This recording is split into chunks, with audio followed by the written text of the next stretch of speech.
the hell have I done? That's a great Oh, way here to we go. start. That's a great way to start.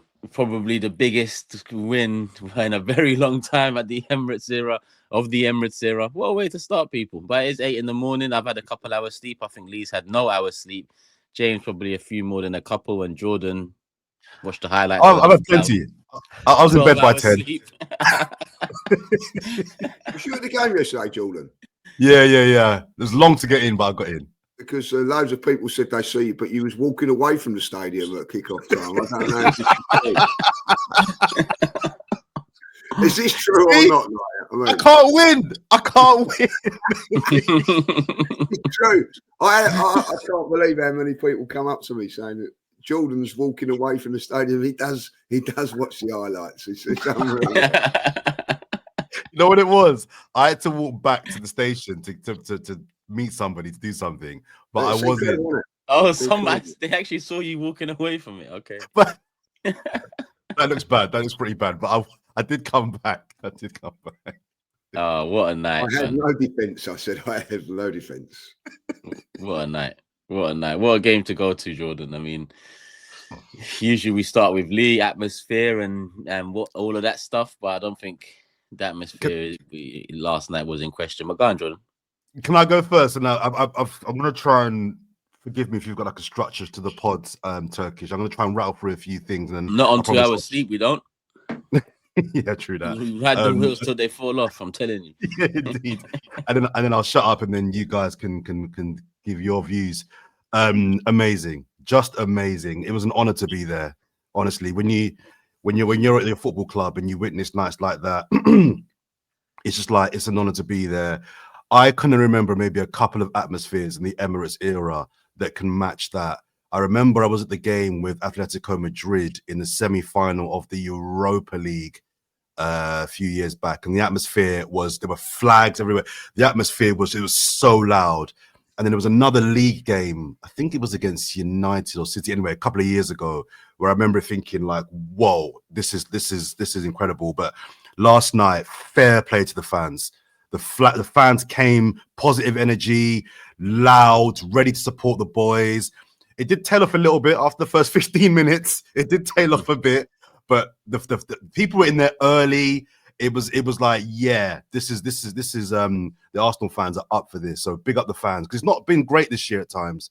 The atmosphere of the Emirates has not always been good this season, but last night it was absolutely off the chain. So I love that. We're going to get into lots of players, and I'm sure everyone's got their thoughts on certain players. And I know Declan Rice is the man, and we will wax lyrical about him. But I think it's important that we start off by spending a little bit of time on Mikel Arteta, because this is a guy that, for me, I think this season has got lots of things wrong. I'm a fan. You know my views on it. I love Mikel Arteta. He's got lots of things wrong this season, but he came of age last night, because it would have been very, very easy for him to have done his usual thing and us to have lost or drawn. But tactically, I thought he got everything spot on. And it wasn't until I got back home and watched back the game, because despite people thinking I don't watch the full games, I watched the full game twice, in person and then on television afterwards. I really appreciated how tactically he navigated that game. And I've been banging on about treating European games different to Premier League games. And it felt like he really understood how the assignment last night. So I think we should really give Mikel Arteta, for him to have now smashed Pep Guardiola 5-1 and beaten Real Madrid's Ancelotti 3-0 this season. All right, people will say it's not the Madrid and City at their peak, but those are two big scalps on your CV that for me, he's arrived. He's definitely arrived. It's not tie over yet. I don't think tie's over personally. But to beat Real Madrid 3-0, and I think Lee was saying before the game, it could have been 5. Let's not pretend like those 2 set pieces were the only things we had to score. We had 2 off the line. There was a double save, I think, twice from Thibaut Courtois. Saka's put 2 delicious balls across the box that just need tapping in the first half. We could have beaten that. We could have really humiliated Real Madrid. So I want to really big up Mikel Arteta, because a lot of people that are quick to jump on his back and Arteta out. A lot of content creators, you know who you are. You know who you are. They're quick to jump on him. He's not good enough. I still believe this manager can win a Premier League and or a Champions League of Arsenal Football Club. I believe in him, and I want to give him his props last night. And yeah, I went for, I think only I predicted a draw on this panel. Everyone else went for an Arsenal win. So big up you guys for having the faith. I think Turkish, you were like, not on this podcast. I didn't, but oh, okay, sorry, you were miserable like me then. But you know, those are yeah. predicted the win More and back the miserable. team. More miserable. fair play. It was just an honor to be there, guys. And I think the only time I can remember in a cup competition that I felt better than last night was the away leg at Real Madrid. That was the only time I can think of in a cup competition where I've actually enjoyed an Arsenal win more than last night. That away win at the Bernabeu, I remember how that felt. That was big. That was really big. But last night was definitely up there as is up there as the greatest night in the Emirates era for sure, because this isn't Steaua Bucharest. This isn't Marseille. This isn't, you know, Benfica. This is Real Madrid, and that on the CV for Arsenal and Arteta, I think it's something that will stick for a very, very, very long time. We've arrived. We've definitely arrived. It's a good time to arrive heading into the semi-final of the Champions League. You know, perfect timing. Lee, talk to me, man. You was there as well. Jordan's giving us the glimpse and his thoughts on it all. Special night, whether you were there. Obviously, even more special if you was there, but special night whether you was there watching it on TV in London, in the UK, Europe, Africa, Asia, America, wherever you were tuning in from. You mentioned the Real Madrid 06 game, but the Barcelona game was, you know, probably of the Emirates era was the one that's, you know, remembered most fondly. This one, in terms of complete package, domination, winning the game, clean sheet, all of that, Lee, I mean, it's second to none. It's second to none. And I'll tell you this now, I've watched you boys in the box park celebrating and everything like that. And, great scenes. And I'm going, I wish I was there with you guys. That's how good it was, you know what I mean? So all around the pubs and all that, like wherever you was, it was special. I'm telling you that now. It was special what I've seen and what I've witnessed. To be, I agree with Jordan. It was an honour to be in there yesterday, like privileged. I've been at Anfield when it's been rocking, and a Champions League night when, you know, it is spectacular Anfield and all that, and they go on about that. That was as good, if not better, last night than anything I've ever experienced in football, as far as atmosphere is concerned. A massive big up to every single Arsenal fan yesterday. Coming home last night, I see Arsenal fans couldn't even walk last night. You know what I mean? They've had a right good day. And it was all down to one man, in my opinion, MIKEL. He got everything spot on. We're all on here. We're all saying about team selections. No, let's not play Kivier there. Let's play Timber there. He got every decision spot on before, during, and in the game.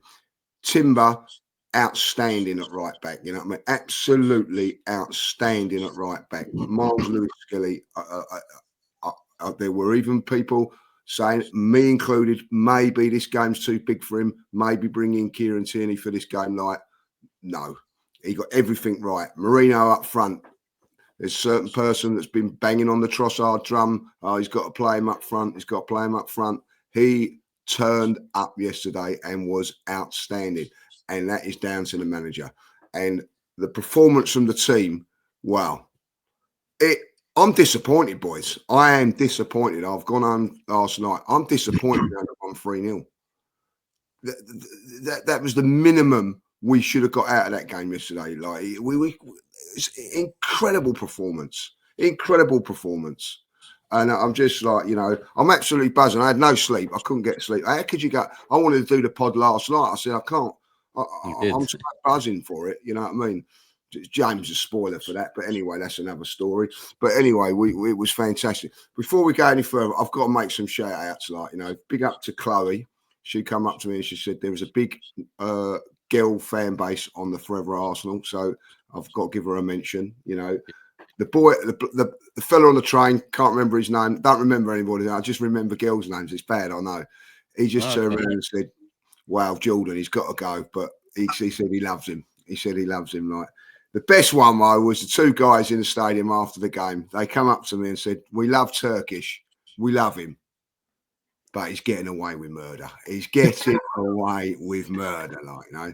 And all the guys outside. Listen, you know, the people coming up to me yesterday and saying about Forever Arsenal is incredible. God, it is incredible. Like people coming up and that, and I think we have got to now show somewhere along the line. We have got to now show because the love and support for this podcast is incredible. But what a night! I've got to speak. I'm going to say this now. I've been watching football for a very, very long while. I have never, ever seen a better free kick live in my life than that Declan Rice goal yesterday. Which one? The second one. I have not seen a free kick like that live. I've seen free kicks. You can go on about Roberto Carlos, the David Beckham one against Greece for England and whatever. But live in the stadium, I've never seen a goal like it. It was incredible. And to do it twice, the first one was great, but to do it twice, I said to my mate, I said, if he scores here, the roof's going to go off this place. And it went absolutely bananas. I'll tell you, like, you know what I mean? It was just, the scenes for that goal were incredible. Declan Rice, that is what we bought him for. And people, look, I'll tell you another few people who like, you know, and my button pusher, Dan Potts, he's one, you know what I mean? Don't play him in that position, play him in the 6. He was outstanding yesterday. And the reason he is outstanding in that position, I do agree that maybe when you play teams in blocks and all that, but he was suited to that role yesterday because they did open up a little bit, Real Madrid, and he took full advantage of it. And I'll tell you what, I said before the game that at 39 years of age, Modric's fantastic player. If Declan Rice doesn't run all over him, there's something wrong. Well, he ran all over him. Absolutely ran all over him.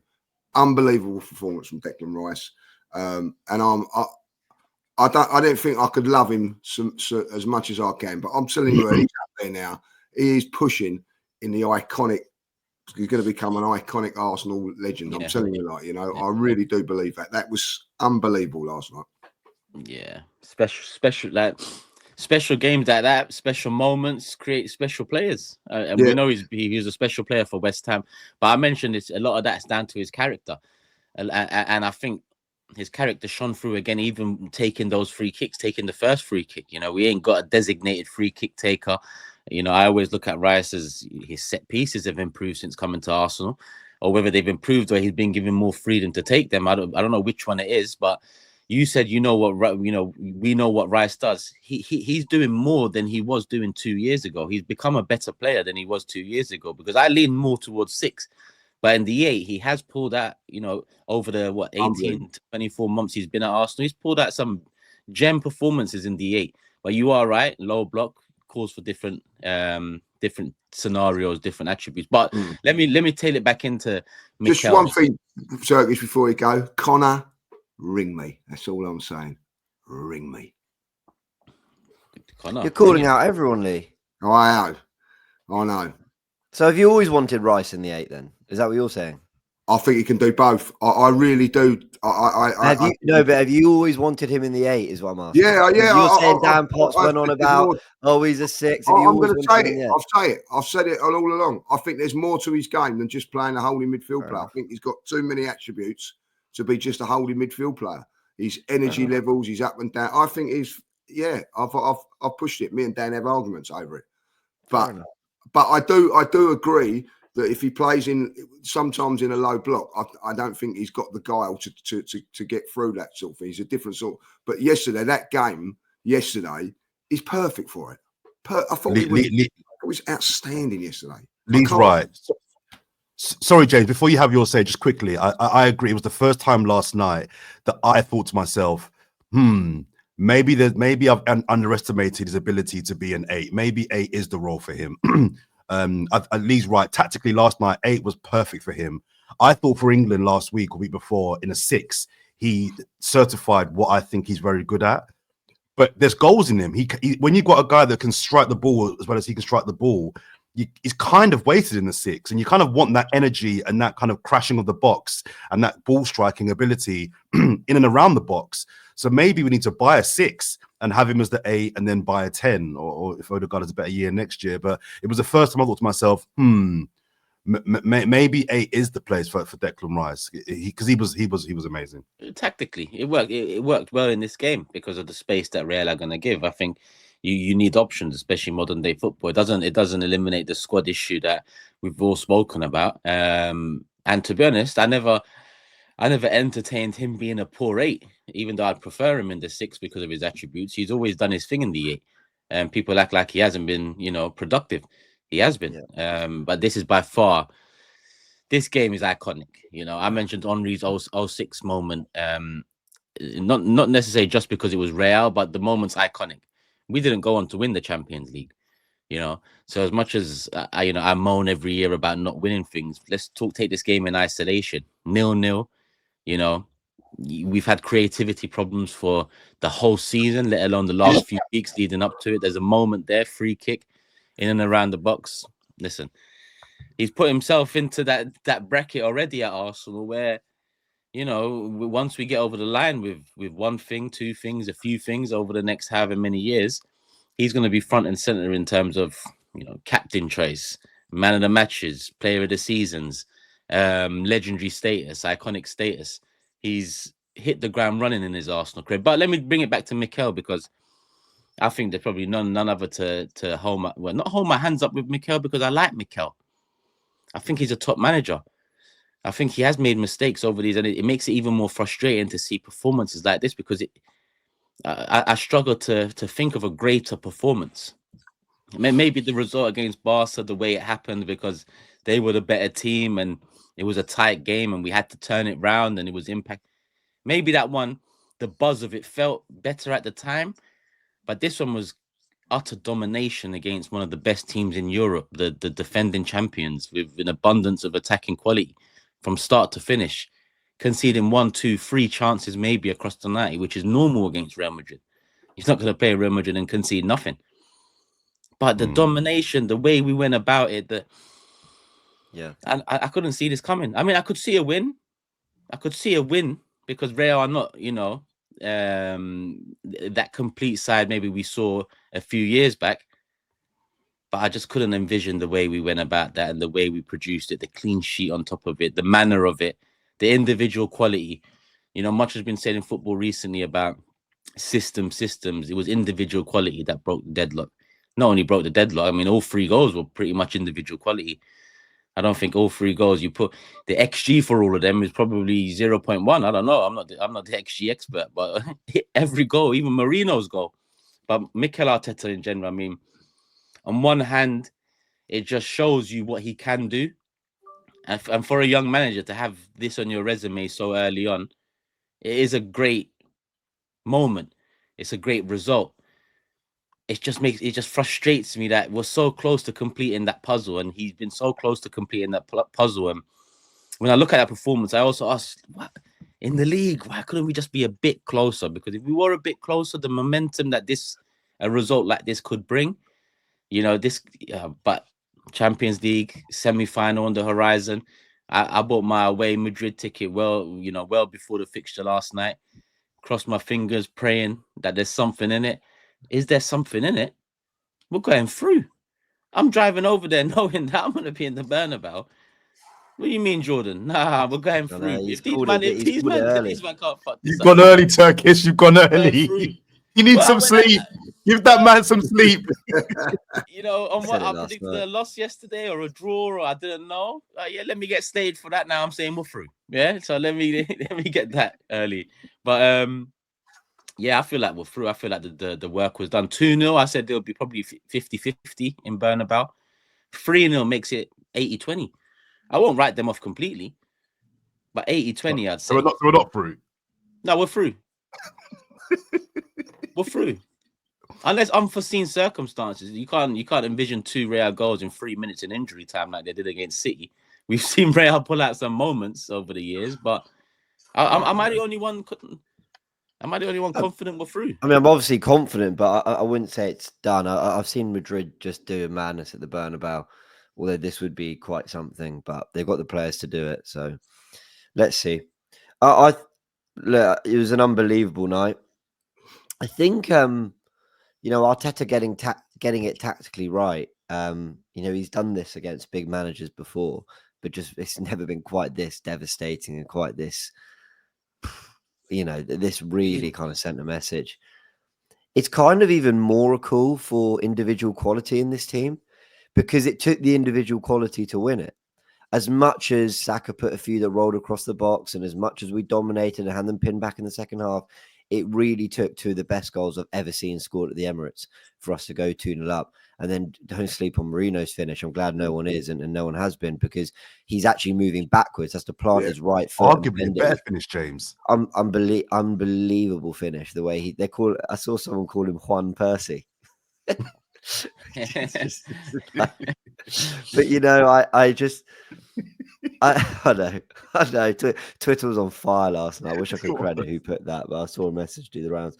You know, it's kind of weird even more because it took three unbelievable finishes for it to not be. I'm not trying to put it down on it, guys, but for it to not be a night where we go, guys, we dominated Madrid and it was only 1-0, and you know, 0-0. How did we not win that? You know what I mean? I think that highlighted the need for, you know, match winners and individual quality more often. And Rice isn't even known for that, but he popped up. And one thing he is known for is absolutely stepping up on the big stage. Absolutely. He is a big game player. He got the equaliser at Old Trafford. Listen, we were crap that day, but he picked up a really, really nice equaliser. Scored that goal from distance at Stamford Bridge when we were 2-0 up, pulled us back to 2-1. You know, has put in masterclasses at Anfield, put in masterclasses at the Etihad, which Luton, yeah, you're right, 97th minute. He scored another. The Emirates. There you go. Yeah. So there you go. There's Declan Rice doing it on the big stage, and fair play to him. I think the reason for Rice in the 8 is less about how complete a player he is, and that's certainly a part of it, but it's also about when you've got a Thomas Partey on that form, because you got to get them. You got to get them both in the team. Yes. And when Partey is, I actually thought I might be wrong. I thought he took 10 minutes to just fully settle. And what I mean by settle, he wasn't doing anything wrong. I just mean start to play the passes we know he can and run the game the way we know he can. Mm-hmm. I thought Timber and Lewis Skelly were the ones who set the tone for Arsenal in terms of doing really brave things on the ball, taking a couple Real Madrid players out of the game with a dribble and a carry or something. And then once Partey pinged that first, you know, there's a few passes pinged into Ødegaard, Saka, he then started to run the game. And I think when that's the balance, Ødegaard, he still wasn't quite at it, but that's okay. When you've got Rice box to box, you've got Ødegaard in the pockets, and you've got Partey running the game, that's a nice balance. It's if Partey's struggling to take control, Rice isn't having joy in the pockets, Ødegaard isn't being quite as creative, then you feel like actually maybe you need another creator on the pitch, and do you quite need two defensive midfielders? But in a game like that where you could run all over Madrid, which we did, then it's brilliant. And I want to give a shout out to Lee's favourite show, which he hates. Me and Nick were talking on Tactical Insight. If you look at Real Madrid's tackles in the middle third, well, you might have learned something, Lee. If you look at Real Madrid's tackles won in the middle third in La Liga, they're last. They're 20th. They don't engage in the middle part of the pitch. And so if Arsenal there was always an opportunity for Partey in particular to wrestle control of that game, because they weren't going to quite get pressed like that. Lewis Skelly was having so much joy that within 20 minutes, Ancelotti clearly told Rodriguez, you're going to have to step inside. And actually at that point, outside the first 20 minutes, Lewis Skelly was still sensational, still did great things in the second half, a couple of moments on the edge of the area, but he stopped being able to control the ball from the middle of the park a little bit. And at that point, Thomas Partey took over. And he went, brilliant. You guys are so preoccupied with him. And the reality is, as amazing as Mbappe, Vinicius, Rodrigo are, and they might well show that in the second leg, sensational world-class footballers, they aren't going to just press you and get into you and just like do everything to stop you in midfield in the way maybe other teams would, let's be honest. So Arsenal took advantage for that and had a platform to play. And at that point, everyone started cooking, and it was great to see. Thomas Partey, by the way, we've got to keep him for another year now. Yeah. Lee, I've got my notes here, Lee. I've got literally written down Partey to stay, ? Because I was at the mindset, time to move him on, different era of the. We might have to keep him, you know. we might have to keep him. Yeah, really. he was incredible last night. I have to say that, James. Well said. Like, you know, what I mean, if we was to win the game, it was domination in midfield, and I thought all three stepped up. Not so much Odegaard with you know, like creating, but his work rate yesterday and pressing was unbelievable. The work rate of him was unreal. But I thought Thomas Partey was on the top of his game, and as much as I love Declan Rice in the 8 and in the 6, can Declan do what he done last night? I'm not sure. I'm not sure no one can. I don't think as many people can do what he done last night. He was that good. He was that good. I think all the attention obviously went to Declan Rice and Merino. And look, Declan Rice was everyone's man of the match, and it's hard to argue because I thought he played really well before the 2 free kicks. Declan Rice was playing really well. He was superb tonight. Brilliant.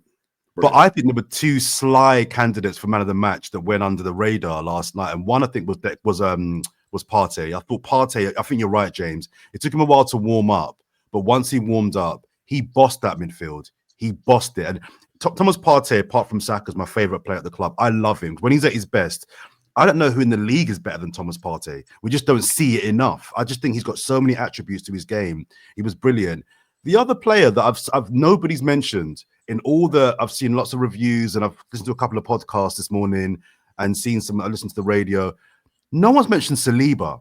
And the reason why I think Saliba deserves a big shout is because although he didn't do anything spectacular, but when you think about not got his buddy next to him, he's kind of having to manage his game as well as Kivior, because you lot batter Kivior, so he's got to look after Kivior as well.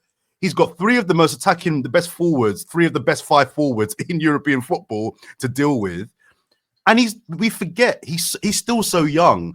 And when he puts in performances like last night, it goes under the radar because there's nothing spectacular. There's no goal. There's no last-ditch tackle.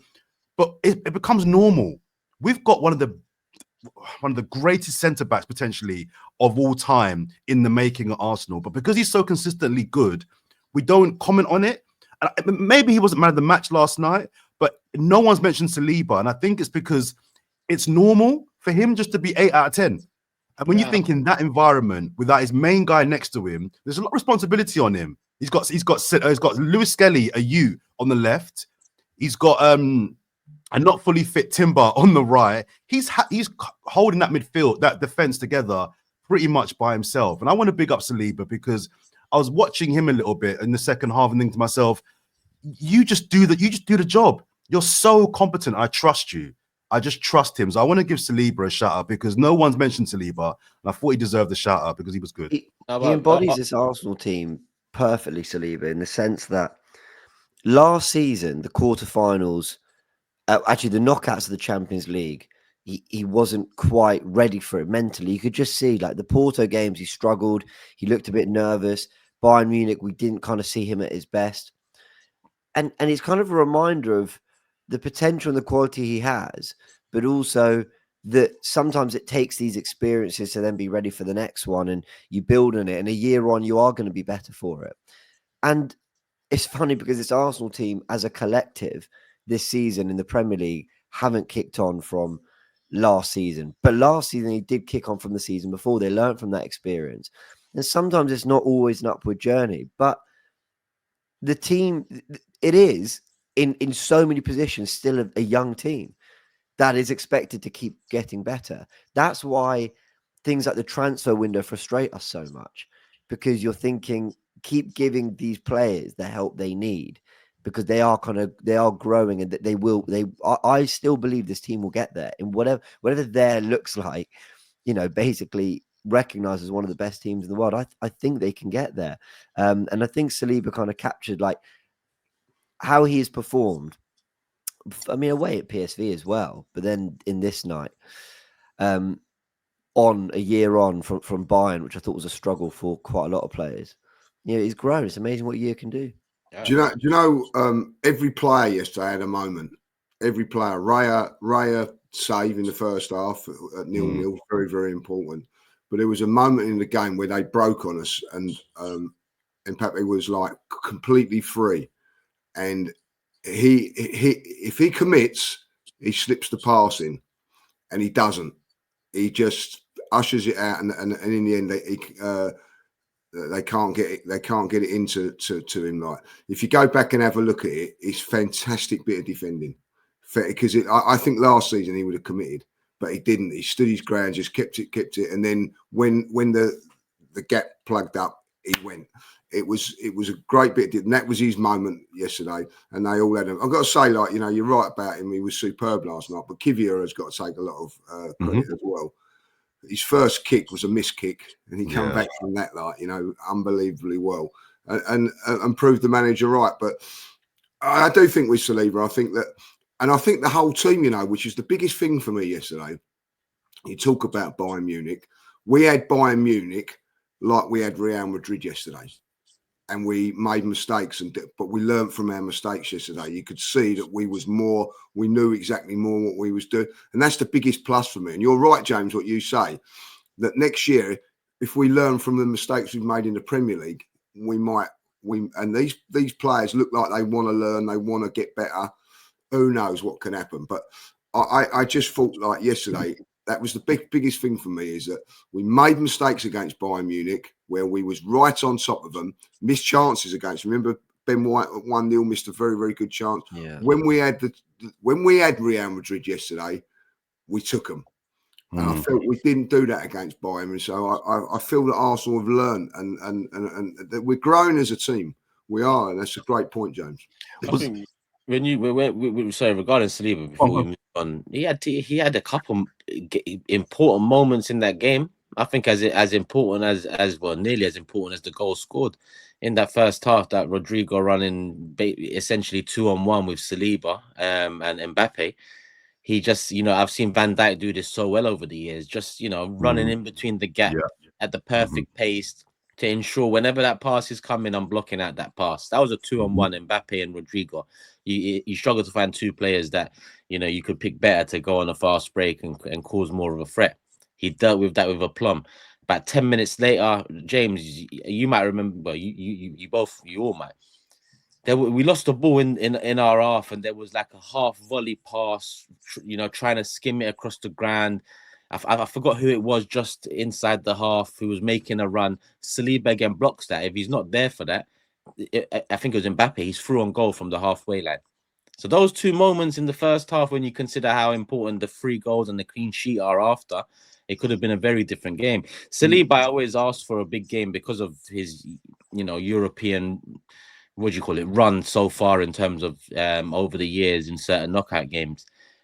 I like that he went under the radar, because if you go under the radar, I know not many people are mentioning you after a game against Real Madrid and a clean sheet. It means you've done your job and you're boss enough not to, you know, for people to have expected it now.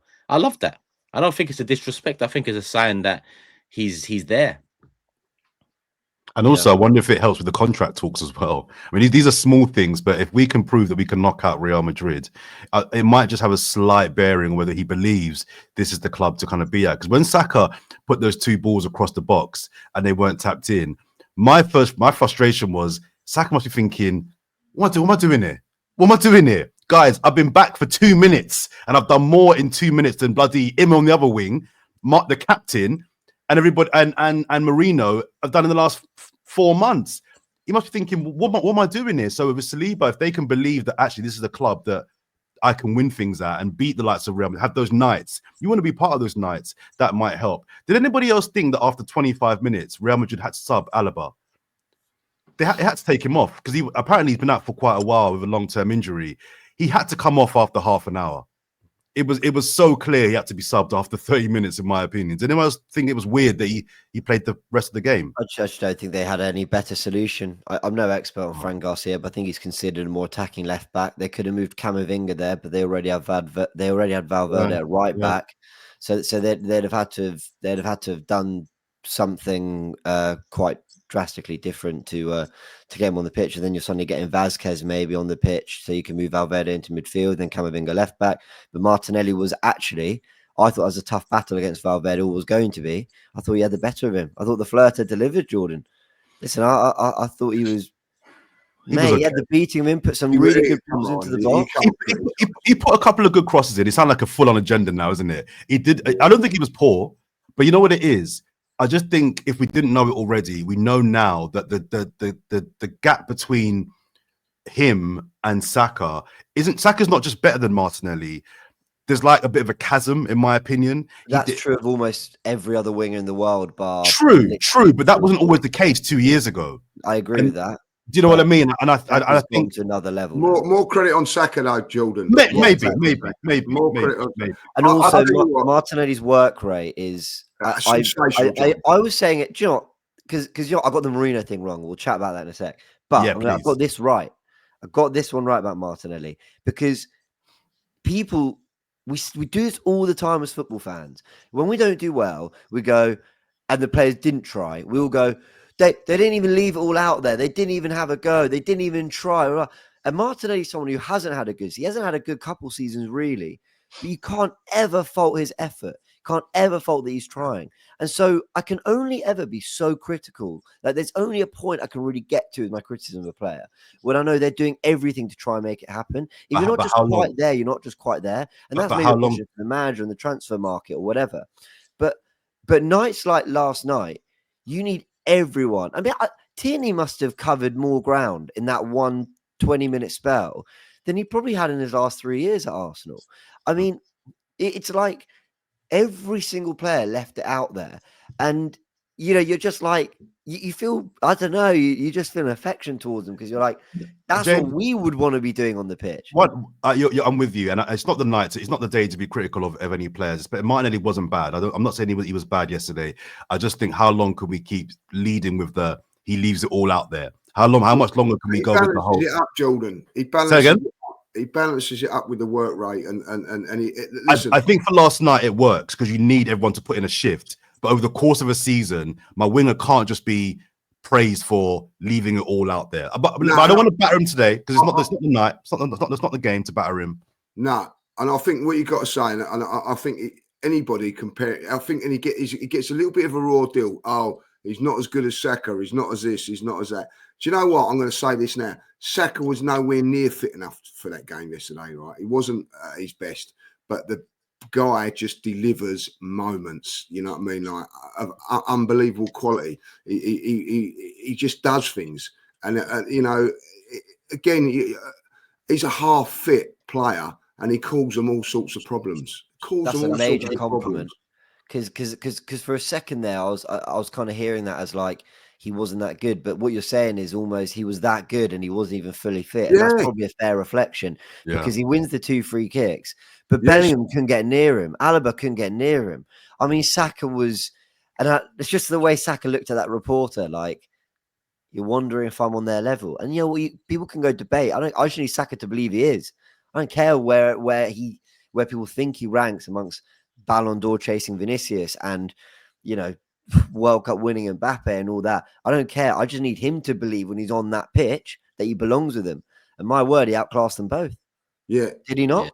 Yeah, listen, I was watching him yesterday, and I'm glad he's come off, and I don't want to see him Saturday, but he's playing in the biggest game of the season for us so far, and as you're right, James, 2 free kicks are down to him. Jude Bellingham couldn't get near him. He was trying to double up on him, and I'll tell you what he's got in his game, which is a little bit better than Martinelli. And there's something that he can go either way. He can cut inside. Do you know when you say, right, don't let him, as a defender, don't let him come inside because he's got the left foot, but he can go outside as well, and he makes that look easy as well. And he beat that fullback on 3 or 4 occasions, tricking him and then going on the outside. You just cannot contain him. And he is nowhere near fit enough at this moment in time. I thought he was but he done his part. He was, and he just gives us that little something. I'll say it now. I don't think we would win that game as comfortable if he's not playing. No way. I agree. Can we mention just quickly Merino because I'm prepared to put my hands up, right? Because I'm putting my hands up. Put your hands up. One sec. Why quickly? Because I'm going to hold my hands up. The comments are going to batter me, about the prediction, the pessimism. Oh, he can't celebrate this. He didn't, if a certain striker was doing what Merino's been doing since them 2 goals against Leicester, I would be getting absolutely cooked. It's not about can we give Merino a minute or can we hold our hands up. I'd be getting absolutely cooked.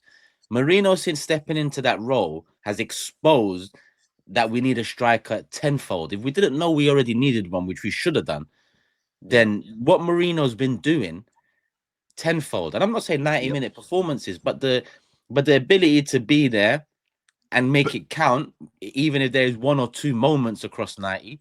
He's proven himself well adequate to deal. I mean, But a centre mid. This is a centre mid. you're right. Playing You're as right. a striker, a centre mid.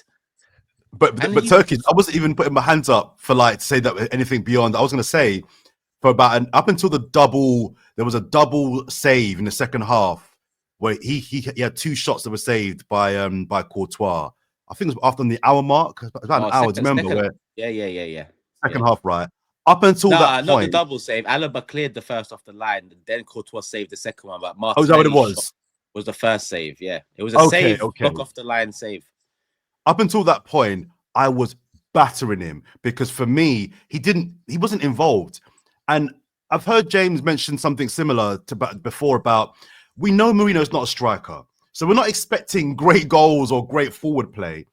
But the size that he is and the physicality that I thought that he meant to bring to our squad, I thought he might be a little bit of a Giroud or even a Havertz in terms of you might not give us great goals or lots of goals, but occupy the centre backs.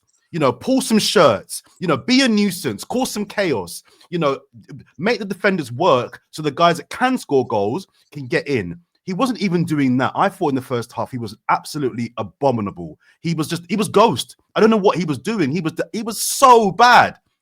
And then he scored the goal at the end and had those 2 chances. I was like, I can't batter him tomorrow in the pod, even though I kind of have. Because if he does nothing for 70 minutes and then scores that kind of goal, as a midfielder playing up front, you take it. Jordan, you take it. But I thought up until the double save thing, I thought he was absolutely disgraceful. Jordan, I'm going to fly in with the biggest lack of humility of all time. I was trying to be humble earlier. I said, I got it wrong on Merino. No, I didn't. I was absolutely spot on. I'm going to tell you, I'm going to tell you exactly why I was spot on, because you're right. And I say this all with a big old smile on my face, and I love Merino. He didn't do anything up until that guy. Everyone goes, what? So the goal doesn't count? Of course it does. We'll talk about it in a sec. But he wasn't imposing himself. There's a moment in the first half when he kind of got bullied. He should have looked after the ball. There's a moment in the second half where he got the ball on the half turn. He couldn't get away. He couldn't take a touch and get around them. And in those areas, maybe not so much the hold-up play, but in the pockets, I think a Trossard would have given us a little bit more. So I felt we were kind of struggling to make it stick there. And then the ball was going into the box, and it was either Declan Rice getting on the end of it or no one. So actually, Merino wasn't even on the end of those. So I was also thinking, Merino. But you know what we have given him credit for? Firstly, it's all there on the Gooniverse, titled Merino's a better player than you think. I've always, well, Dan Potts doesn't run my channel, so, you know, I've got to pull out the content. You know, I've got to work hard. And this guy's not a bad footballer, never thought he was. Secondly, I'm telling you now, he is the most clinical finisher at the club. I haven't seen him strike a ball badly. Okay, maybe the most clinical is... guys, I've just looked on his FB ref numbers. 44% of his shots have been on target this season. He's up there. He's up there. 44%. That puts him in the top 5% of strikers in the league. Like, I haven't seen this. I haven't, according to FB ref. Wow. Oh, no, actually, even better. In the last 365 days in the men's Big 5 leagues, Champions League and Europa League, he's in the top 5% in terms of his shots on target ratio. So this guy strikes the ball with more conviction and more cleanly than anyone I've seen up front since Aubameyang, since on-form Aubameyang. I'm being deadly serious. Kai Havertz, but isn't that more an indictment on the strikers that we have rather than him being really good? Well, it's 2 things. I'm talking about his ability to, in front of goal, strike it cleanly. I'm not talking about his all-round game. Sure. I've seen Havertz and Jesus impose themselves on the game more. I've seen even Trossard do it, hence why I was kind of leaning towards him. And by the way, I said it was 51-49. Anyway. But his ability, when he sees the goal, to just keep composed and slap the ball and hit the target and work the keeper, he's done it better than any striker I've seen at Arsenal in the last 3 years. I'm being deadly serious. Maybe know better what than else? any forward. Do you know what also he's done well, James? Is that when he's had to drop back into midfield, he's played better than what he's ever done since the beginning of the season. He seems to have just, like yesterday, I thought when he went back into midfield, when Declan Rice came up, yeah, he was brilliant. Yeah, That's the midfield player that you wanted to see. So I think by getting him up front and doing what he's doing, he's got confidence in his ability. He's got confidence now. And, you know, and listen, I know you've been banging on about how good he is and all that, like all the time. And I've been, what's the word like? And I don't know, I'm not so sure. But as my mate Russ said yesterday, like, you know, he's been you'd say now he's a successful signing because he's contributed in big games for us now. Like, you know, not probably in the role that you expected him to do, but I've looked at him go back in midfield now, and I think, wow, some of the little turns he done in midfield yesterday, like, and kept the ball for us. You know, even me, I went one way one time when he got the ball, and it was really, really good. You know, so big up to him. And the finish, I'm telling you, to beat their keeper yesterday, Courtois, to beat him, it had to be brilliant because I've never seen a goalkeeper make unbelievable saves like that. And it was just on the edge of the box, was it, or just inside the box? It might have been just. I can't quite remember. It was as close to the line. His hip was outside and his leg was inside. Generate that pace. Swivelly hips, Turkish. Swivelly hips. That's a good analogy. With intent. Unbelievable. With intent. I stand by Lee. I think it's just as good a finish as the 2 free kicks. I know people will disagree with that. I think it's a brilliant because he's whipped it, he's turned, he's got to get. I think it's a brilliant finish. He's beaten the best keeper in the world, by the way, as well. I would put it up there with the 2 Rice free kicks. You can't even compare them. You can't even compare them. Very different. Very different. I wouldn't say they are. Yeah, they are. But Merino's finish is up there with Calafiori's finishes a couple of times this season. Maybe Havertz Southampton as the best finishes I've seen. This one probably pips it because it's away from him. He has to plant his foot, then strike it all in one motion. It's a clean strike, Turkish. It's Real, it's bottom corner. Yeah, it's a clean strike, man. Beautiful. And then you know what? He's got a nice celebration. He's got a bit of. It's growing on you, innit? It's growing on you. It's growing on you, innit? Man goes over to the flag, just there's a little pirouette. All right, why not? Yeah, he throws the James 0-0. Come on, he's been watching it. Fair play to him. Someone said it was a celebration he kind of took because his dad used to do it. He's been watching AFTV. That's fine, you know. I get it. He's seen how much we love a 0-0. Good on him. I will say. Can I? Go on. Is it on Merino what you're saying? Or? Yeah. Okay, go on. Look, I have lent towards Trossard, and actually, while I have rated Merino a lot more than most, not in the striker position. I've actually gone the other way. People have been rating him more in the striker position than I have. Champions League football, something that's probably missed in the build-up to all this, certainly by me when we were talking about who plays. Over 180 minutes of knockout football, you want your best finisher on the end of that chance, and because it will come at some point 180 minutes. And maybe even if he's not quite as involved, he's actually still the player you want if that moment comes, if it falls to him. I never thought, if someone said to me, James, you'll be in April, right? You'll have just beaten Real Madrid 3-0, but you'll be 12 points off the title race and you'll be debating Merino Trossard up front. I mean, what the hell is this season? But this is where we are. And I think, go on. Sorry, finish your point. Sorry, James. Sorry. To be honest, I've lost my point. I guess what I'm trying to say is sometimes in knockout football, it is like 180 minutes. You're going to have your moments. You're going to not have your moments. Like, you know, you've got to do a job away from home. But sometimes you need those players that just know how to put it in the back of the net. And I can't believe we're talking about a 35 million pound box-to-box midfielder from Real Sociedad as the answer to being clinical in front of goal. But that's what he's been. What do we do with him next season, guys? Because let's assume Partey and Jorginho go. He's a squad player for you? Yeah, he is.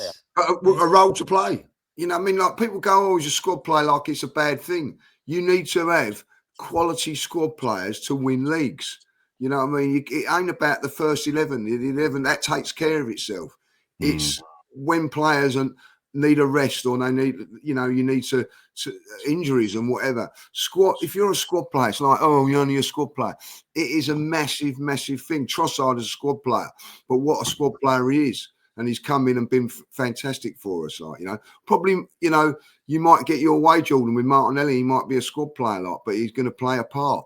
This is what happens. And, I tell you, you talk about squad players. Kivia, my mate yesterday, Dickie turned around and said, "Do you know what he lacks? The one thing that he lacks." And I said, "What's that?" And he went, "Game time." You know what I mean? Like, he's a good player, but what he hasn't had enough game time at Arsenal. He's not had enough game time in his favourite position. Maybe, but he has hardly played this season, comes up in big game like that yesterday and performs. So squad players are important. You do not win leagues without good squad players. And Merino will be that for us. Listen, Merino's come in when we're on our knees because of the transfer window and everything like that. And has come in, is it 6-7 goals now?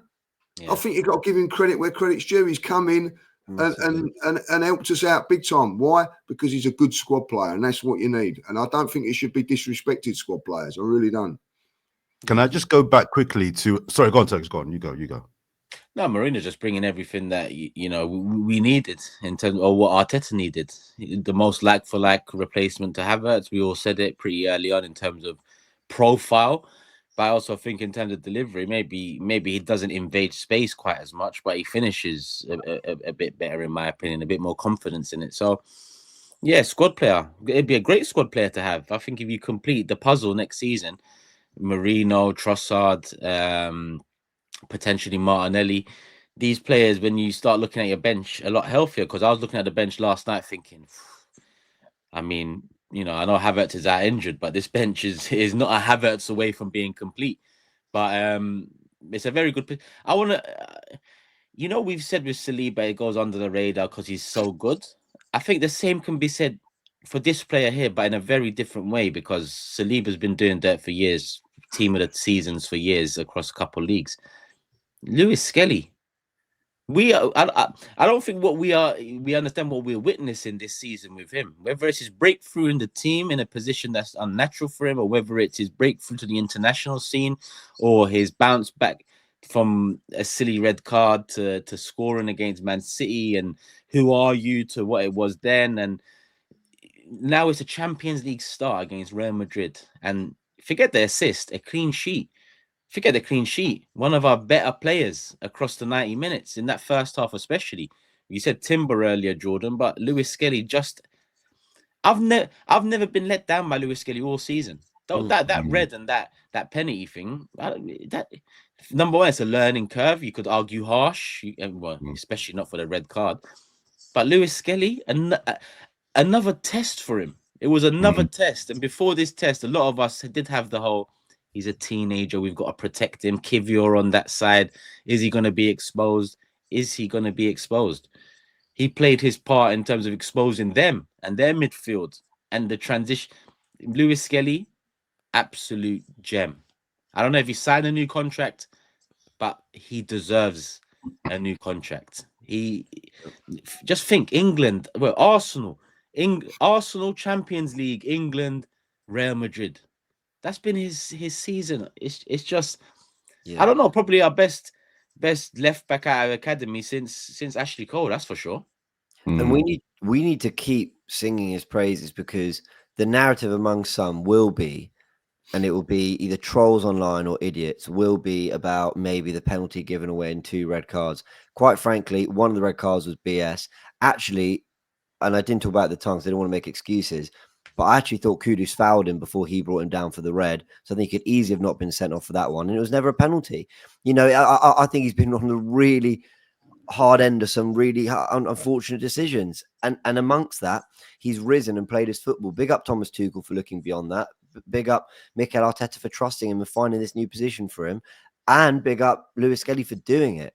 Because it was going to take for 2 or 3 players to lead on the pitch against Madrid, and in the first 10 minutes do the kind of thing they'd have done against 18th in the Premier League. Take the ball, they're under pressure and goes, fine, I can ride the challenge and take 2-3 players out the game. When you do that, the other players just get lifted. And I thought Timber, Lewis Kelly, closely followed by Partey, Saliba with a few blocks, they set the tone for Arsenal in that first 10-20 minutes, and everyone built on that. For Lewis Kelly to be talked about as someone who led the tempo and set the tone against Real Madrid in the quarterfinals of the Champions League is unbelievable. He never got done once defensively, by the way. Like, not once. Completely just... Jules, not bad. Nothing. Dropping shoulders. Aerially, he won everything. Dropping shoulders, leaving, man. But he was doing it all. He because we was in possession more often than not. He was our deep line playmaker. He picked up that role with aplomb, and I think that also helped Partey do what Partey done yesterday in terms of just shutting it down from midfield. I think Lewis Kelly next to him really helped. I think it was a perfect balance, and then Rice was just doing what, you know, his box to box stuff.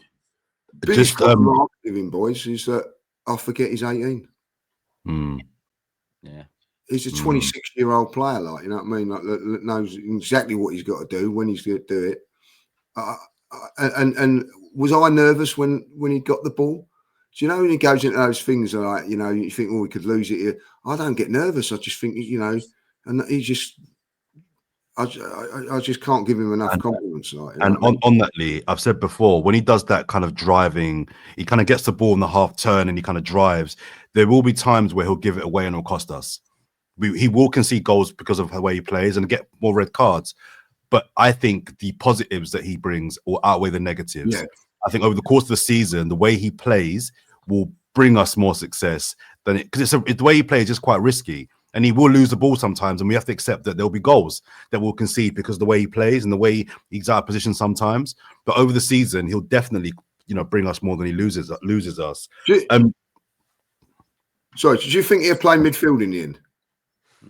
Yeah, I think he will. And the difference, I got it so wrong on Zinchenko, right? I thought he'd be a midfielder for us. But the difference between them is Lewis Kelly's strength. The problem is he's so good at left back that you go, why bother? You know, why? Yeah, because that position can be his for the next 15 years if he wants it. But it's also one of those things where football always evolves and always changes.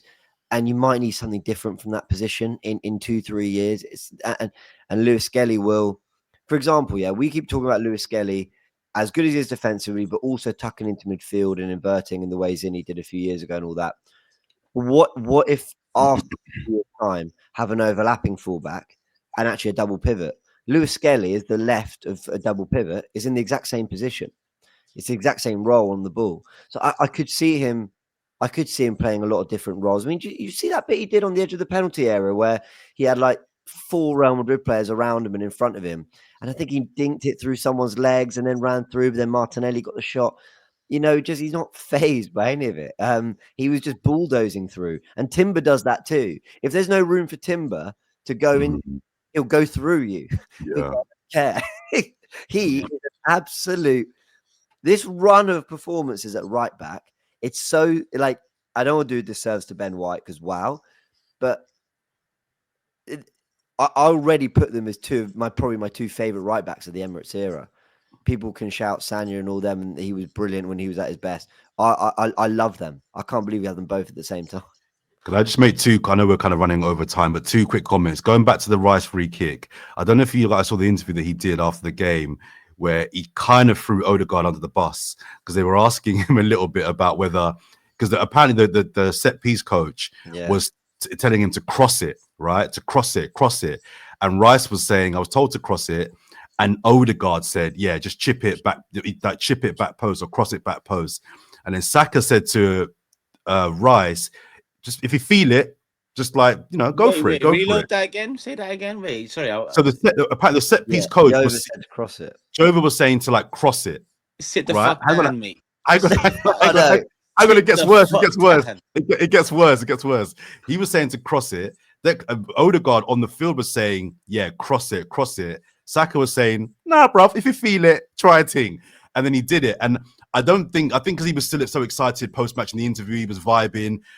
It came across to me a little bit like he was throwing Odegaard under the bus unintentionally, but by revealing that Odegaard was suggesting to cross it, I thought was really bad captaincy. But then what was worse was Jova was celebrating the free kick like it was his instruction. Did you see that, Lee? Guys? I'm a big Nicholas Jova fan. I think the set It was pieces shameless. no, It was but expressive I'm level so of with you. shameless. I'm glad I slandered him on the watch along when he was getting up You because don't need to I say you're tell a you big what, fan, though. Like, you don't need to say that, man. It's a fucking Yeah, goal. He's got his name on the back of his shirt, Turkish. He's got his That's name I'm on a the big I'm fan not of showing Jova. you. Man, fuck, he's a fucking coach, man. Just leave it. There, man. Come on, he's done an unbelievable job since 2021 since he's arrived in these nearly 4 years. But I tell you what, that is such a lesson in where Arsenal need to take a step forward as a club and as a team, because you've almost got the Erdegaard and the Overs. People can't say I'm reading too much into it, but they're like kind of in system mode, and it's the Rice and the Saka that kind of saw it as like they're looking at the individualism, because Saka, right, just when I'm just going to drive through 3 players, 4 players, and want a free kick, and then Rice just said I'm going to slap it.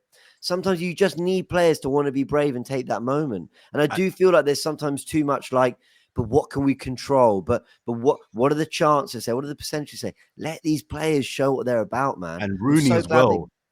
When I came back and ignored watched the post match, Rooney as well. When Declan Rice was saying to Rooney, Sturridge, and Seedorf that that was the instruction, Rooney looked at them like, "Are you mad? You've got to shoot that. That's set up for a shot." So even to your point, James, the creative risk taking players are like, "Nah, bruv, you shoot that. You don't think it back post. You shoot that." So I thought that was interesting. That whole kind of like dynamic of those that fought, as you say, James, you know, play the percentages and cross it back post versus those that are a bit more brave and like, nah, I'm gonna shoot Do you know this. but do you know how many times I've said this? It's time for, we need players to come in and say, "Fuck the instruction for a second. I'm gonna fucking do it." We need 2 of those players to come into the front line, in my opinion. But that's what Rice did, and I can't, like you say, it's interesting. It's also concerning. Like, your captain and your coach shouldn't be telling you to cross that. Do you know how much that is nonsense to cross Rooney's that? Rooney's face when Rice said it was like, what? Your set piece coach was telling you to cross that. His face was like incredulous, almost like, are you mad? Like, are you? It was so interesting to see that kind of analysis. I don't mind that though, guys. Come on, like, you know what I mean? Like, they're having a discussion about it. Yeah, we do this and do that. In the end, they got the right decision. He smashed it in. Yeah, but like, Lee, it's our first free kick since 2021, and I can't lie. Most of our free kicks we take 7 minutes talking. So now we kind of get an eye opener into what the hell they're talking. One time, Riot came up to talk to someone about a free kick. I'm just like, what's going on? So I get that. Like, Lee, you're a baller. You know when there's a free kick in that. Like, if it's your league, Sunday, Saturday league, where Listen, I've always said, like, there ain't no my passing. mate James sitting next to me said, "Oh, that's too far out." I said, "Yeah, but it can take a deflection. You can do, you know. I mean, there are. I'm with you. I'm well. Like, have a shot. You know what I mean? Anything can happen. Like, you know what I mean? Like, I've always felt that. But listen, they're talking about it. Oh, we get the crossover and all that. Like, listen, you know, the one thing that I haven't felt that we have, I don't think we've had a real free kick expert in the team since Pepe. You know what I mean? He was the last person to score 2 free kicks in the game. He was one that could do it. But now we get a free kick outside the box. You know, like, and I'll tell you what, someone said it yesterday. I can't remember who said it. I'm not surprised by Declan scoring that, because he puts virtually every single corner on point. That ain't easy to do. This is where, Lee, this is where I do my James and say, listen, I said it on Gooniverse 3. Bang that free kick, give it to Declan Rice. Nah, Gooniverse 8, actually. But James, Get it right. I was sitting next to you when I said Declan Rice take this, because his set pieces are so good that surely he can put this top bins or curl it round the wall. Surely. And now you're right. Now I don't want to see no free kick without Rice over it, unless we get someone coming in the summer. And to be honest, world football is devoid of free kick takers now, when you look at the quality of it. But go on, Jordan. Can I just finally just play you guys one quick thing? Just listen carefully. Listen.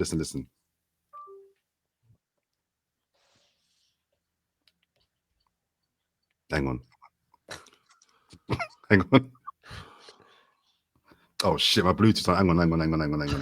You said Bear that's with, something on bear your with, plate. Just quickly. Bluetooth. What are you doing? bear with. We're All right. bearing with you. All right, hang on. How long do you need? Hang on. Can you hear it? No. But here's the thing, guys. Here's the thing. Imagine if we win 3-0. Oh, come on, Jordan, man. Why do you want us to imagine it? Just imagine. Imagine if we win 3-0. Wait till my predicted score. Just saying. What's your predicted score? 2-2. Huh? I went 2-2. You've just wasted 30 seconds of my life. Thank you very much, like, you know what I mean? I'm not going to get them back, am I? Sorry about that, people. Put it in the comments. You know what I mean? If you've wasted 30 seconds of your life, I should get a point, though, Lee. I should get a point for that. I should get a point. Come on, Lee. I went 3-1, did I? Did I go 3-1? You went 3-1, yeah. I think that's a little bit better than 2-2. Yeah, that's close, man. Oh well. You went a win as well, James, though, didn't you? I went 2-1, yeah. Would you go Turkish? He went 2-1, I think. No, he went 2-1 Madrid for this, I think. Okay. Sorry, one Yeah. sec. One sec. I've got something as well. Good. Turkish is a Bear wanker. with me. Bear with me. Bear with you. Oh, yeah, we've got. I know what he's done. I know what he's done here. Wait. Aye, all jokes aside, that 2-1 prediction. Yeah, I'm lying. We're winning this 3-0. 3-0. He's a freak. Such a freak. That's unbelievable. Wow. that is sensation. Fair play to you, mate. What was Rice's celebration? I've actually put that in the Fourever Arsenal group now. So a couple of the production. Ty say 3-0 and he got ridiculed. He He said, I think he said 2-0 at the Emirates and then 2-0 at the Bernabeu, and everyone laughed at him. He's already got 3 of his 4 goals. Crazy. Well, obviously it's not Real next, so we'll keep that for after Brentford. But in terms of Brentford, couldn't care less about. Yeah. Thanks for watching the pod, guys. Absolute pleasure. What are we going to talk about? Protect Saka, protect Timber. Who else was a concern? I don't know. Play Tierney. Well, yeah, I mean, genuinely, an 11 is probably something like, you keep Raya because you do. You bring in White for Timber. You probably keep the centre backs. You probably play Zinchenko at left back or Tierney. No, Tierney. Jorginho comes in. Then I think you go Jorginho, Merino, Zinchenko in midfield. And then you go Trossard. Oh my God, we have no forwards. Sterling and Sterling. Yeah, Trossard, Ranieri and Sterling. There you go. Yeah, Brentford done. Give us your thoughts in the comments below.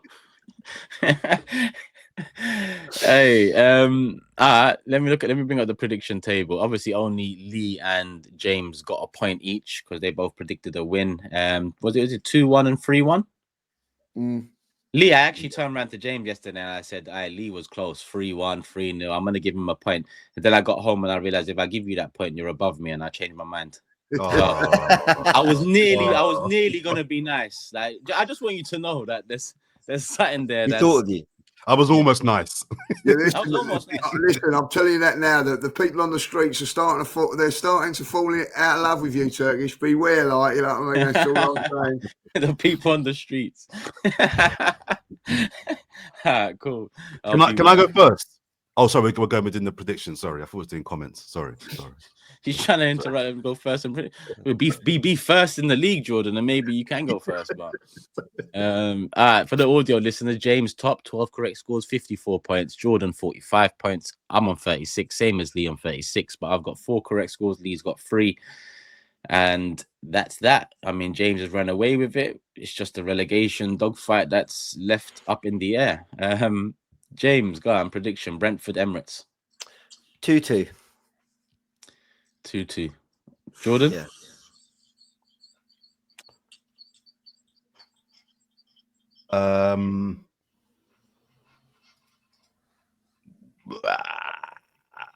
I don't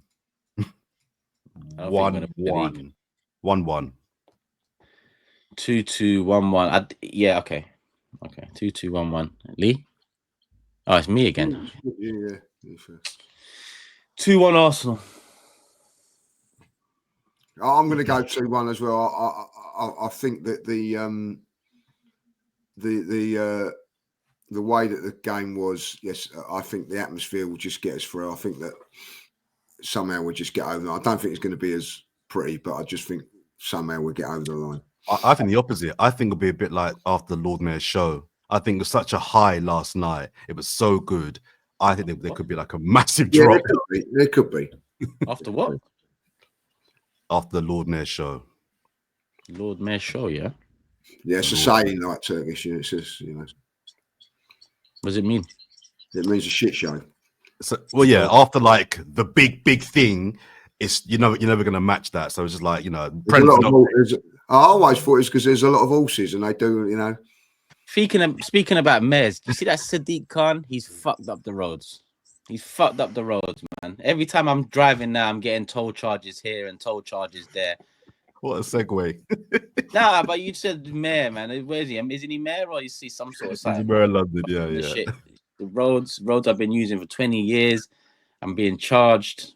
Money coming at my account. I like him. I don't drive. So. You Public like him? transport is the way to go. That's what. I don't drive. So Get him out, man. Where are we? Comments of the day. Do we have it? Are we prepared? Yeah, I got a few actually. Can I go first, James? Yeah, of course you can, man. I think you need to go first. Well, I haven't got a comment from the comments because they're all battering me. Like they're literally like every. Yeah, I thought it was a little bit harsh to be honest. They came for me. I'll get it this week. It's all right. We share. So Sodom, right? I've got a shout out. I won't name her name because she's not allowed to. Her bosses can't know she watches the podcast for various reasons. So I won't give her name out, but you know who you are. Who I saw at the premiere at the Emirates last night. You're about to say where she works. I know, almost did. Her boss, you know who you are. Her boss can't know that she watches the show.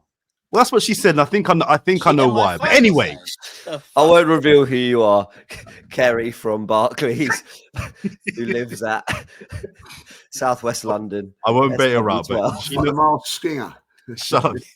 She knows who she is. So big up yourself as well. I've just someone literally. No one else does. I literally just got a text like 12 minutes ago. Sorry, tweet. Someone said, at Jordan Jarrett Bryan, often shady views, Havertz like Kaka, etc. But I now think he might be right in saying MLS has a higher ceiling than Ranieri. The way he's playing as an inverted left back, a fullback, or in central midfield spaces is phenomenal for any player of his age. And I wanted to finish with a tweet from my boy Hugh Wozencroft last night that I think really summed up what last night for Arsenal fans. He's not an Arsenal fan, but really summed up in a tweet, and I retweeted it, what last night was really, I think, like for us as Arsenal fans. Days like today are what big European nights are all about. The build-up for weeks, the desperate attempt to get a ticket, the butterflies on the day of the game, an absolutely unbelievable result, and not wanting to go to bed. Well done, Arsenal. That was epic. He then put tie over, which that bit I disagree with. But I thought that really surmised what the last week has been about. The excitement, the kind of waiting for a big team to come to the Emirates, and then to deliver a 3-0 win against European royalty. You guys haven't slept. I mean, I went to bed quite late as well. That for me is what, do you know what I mean? Supporting your football team in a week like this week has been like, we're going to get it all now for the second leg in terms of we now have a lead and we're going to be buzzing. But I thought that tweet. How do I go from predicting a loss to being the only one to think the tie is done? Is that normal? I think if Madrid score in the first 8 minutes, they can score 2 goals in 80 minutes. I'm concerned. But yeah, crazy. It's not over. It's not over. You know what I mean? We know that. I think it's over. But we've got, okay. We've got to perform. We've got to go. We've got to score. We've got to score. We score, it's over. But I think they can score 3 goals. They can. Who's next up? More comments or anyone else got any? I've got a couple. I've got 2 this week. I've got 3, Lee. Go on, I'll let your 2 go. I got first one there. What a beautiful intro, Lee. Rest in peace, Kevin Campbell. Like I have to say, mention that, like, you know. So thank you for that, guys. But I like this one as well. I love tuning into the podcast 3 days too late and watching James reel off correct predictions week in, week out. The guy is absolutely smashing it at this moment in time. So well done. Like, you know, I am getting a little bit peeved with his predictions all the time, but well done. I'll take that. Thank you. I actually had that one, so thank you for reading out. I like this one from Otto. He says, "You knew it was a cock up when Jordan called it the Bernie bow." I see that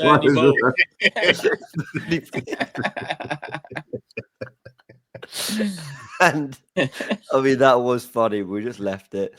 And then Orpheus says, "We depend on James for sense. This is the last time he's allowed out drinking with Lee. Trossard over Merino is a wild take." And you were spot on. I won't. You're right. That night out in Liverpool, it clouded my vision. I'm sorry, MIKEL, Merino. But there we go. To be honest, I just like the top comment. I was trying to look for another one, but I did screenshot the top comment when it was still on 72 likes.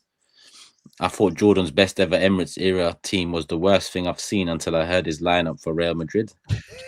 That wasn't even the worst one. And that's, by the way, it's gone from 72 likes to 212, by the way. If Yardman heard some of Jordan's opinions, get a new hat. Jordan out.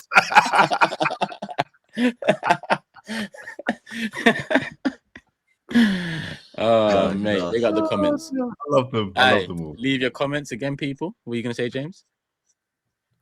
We're all tuning in to PSG Villa tonight, right? Of course. Yeah. Of course. You know, and I was saying to you as we were leaving Box Park yesterday, Turkish, I haven't enjoyed watching other football. Forget the fact that I think the For a long time, it's been a struggle at times. But I haven't enjoyed watching other teams and having a dog in the fight, or whatever the saying is. It's been a long time. I was watching Inter Bayern last night going, how do Inter look? And I was watching, we wouldn't play them to the final unless we got there. And then I'm watching, you know, what was it, Barca? Who Barca got tonight? Dortmund. Yeah. Like, I'm going to be two screens watching them, scouting them. Right, what do we know about these guys? I don't want to look too far ahead. We've got to do the job. It's not tie over. But it's just been so long since I've been able to actually enjoy the other games because it feels like it impacts us in some way. Can I ask a question? Yeah. Who do we want to win tonight? Who do you want to win? I knew you asked this question. I'm not answering it till we're through. But by the time we're through, we'll know who we're playing. So I'll probably take PSG. PSG are better than Villa. Yeah. But Emery is a master of European knockout. Let's not forget he got Villarreal to a semi-final, knocking Bayern Munich out. And I think the thought of playing Emery would be stress. Yeah. If we didn't get knocked out by him, like, you know what I mean? Like the Arteta raters would be out in force. Look, ultimately Villa fans already hate me, so PSG just are they're slightly better. They're probably not even slightly. They're the better team. There's more shame in losing to Villa, I think, than to losing to PSG. But let's get there because both. I mean, Villa Park on a Champions League night. We barely beat Villa. I mean, I used to remember that, right? Like they beat us twice last season. We beat them once in the 2 games this year. So listen, hey, you want to win the Champions League? You got to do something, eh? You got to do something, people. First leg done. Real Madrid smoked 3-0. We'll be back for the second leg next week. I don't know when the second leg video is going to be done because Lee and myself both going to be in Madrid. I'm driving over, but we'll work it out. There's still Brentford in between, so we'll be back after that one, probably out Monday morning. But obviously enjoy this one until then, people. 1 hour 20, closing in on 1 hour 30. Hit that like button. Let's close in on 1,000. If it's hit 1,000, let's close in on 2,000. Make sure you subscribe, notification bell on. The channels, support all round. Gooniverse, Lee Judges TV, Whisper It Loudly. And obviously you got the new channel as well, which the new one, yes. Call is disabled. Yeah. So go on subscribe, guys. Call is disabled. By the way, which you asked us to subscribe to and like and everything under the words of "I promise I will never interrupt again," which was a load of crap. I did, but Lee, did you really think I'd stick to my promise? Come on, I No. mean, I threw it out No. there, but let's be honest. No, we get it, Yeah, but we get love you, so we do what you tell us to do. People, show some love to this video, the individual channels. Make sure you're subscribed. We'll be back on Sunday or Monday after Brentford, just before the Burnabout trip. See you there, people. Love for the love. We're out. Peace.